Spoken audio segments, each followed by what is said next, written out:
The most common way to work with a team is to do a standard draft. We're going to go ahead and choose one of our teams, do a little editing beforehand. This is something you can do frequently. Edit the team name, abbreviation, and ballpark prior to your draft starting. We're going to show that and go ahead and save those changes and move to the team draft. Here we're going to take a look at some of the parameters. These will change over the course of your draft.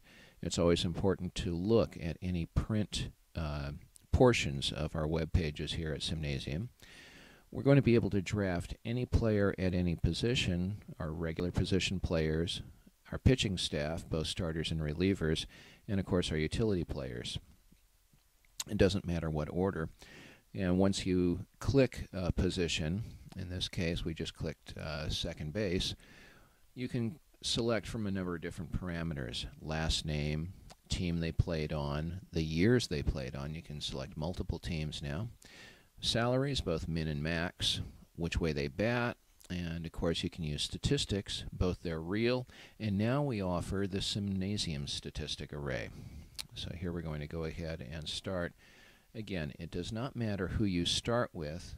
The draft order, once you've selected all 28 players, can be changed, and we'll see that at the very end of this particular tape. So we're going to go ahead and we're going to start. We're going to click position, in this case third base, and we like the parameters we see right now, real stats, etc. We're going to start with an easy one. We're going to go ahead and, although we've got a number of options, we actually know the name of the person that we want to select. So we're going to go ahead and do that. We've got a selection of only primary positions if you so choose. You can really hone in on the type of player you want to find, and we'll get into more detail in later tapes. So here we're going to go ahead and type a name, and happens to be a namesake. No, there is no relation. And go ahead and we happen to know that Dave Brain played for the Boston Braves, so you could select, if you're doing team searches, a lot of very popular leagues are franchise leagues, so you can do team searches. There he is, perhaps expensive. It gives his real life statistics here in comparison to the era, and so you've got a number of statistics. Those are explained very well in the reference section.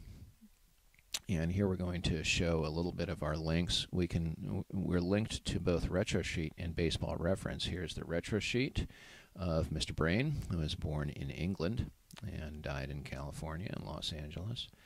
And we also have Baseball Reference.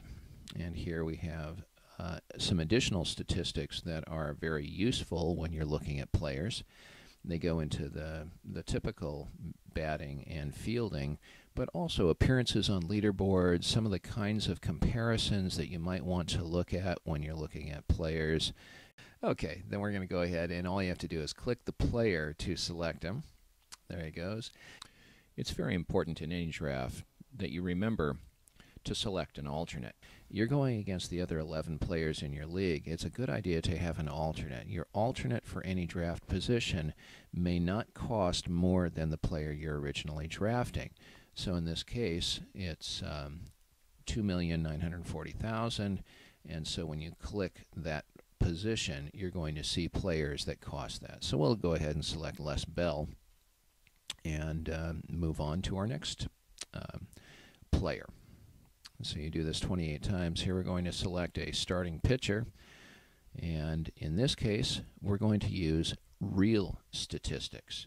In this case we're going to really focus in on statistics based on career versus the average, in this case opponent's batting average.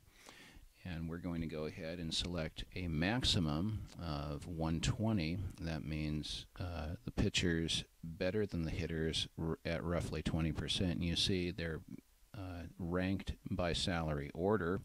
You see a number of players here: Babe Ruth, Ed Walsh, some big stars here. And we're also going to set a minimum, and that means everyone is going to be above average that you see on our list. And we can go ahead and focus in on that. We're even going to raise the max, and search those players. You can always, if you wanted to really change your criteria altogether, you can clear that search criteria pretty easily. So we can go ahead and move down, look at those statistics, and we'll select George Mogridge. We want a left-hander in the league, a lot of left-handed power hitters. And again, we're going to select an alternate. Just like with position players, it's the same kind of criteria. You may not go above that salary. And so we're going to go ahead and select Artie Neff as an alternate during the draft. This concludes part 1 of standard drafting. See part 2 for more parameters and criteria and the conclusion of drafting in standard mode.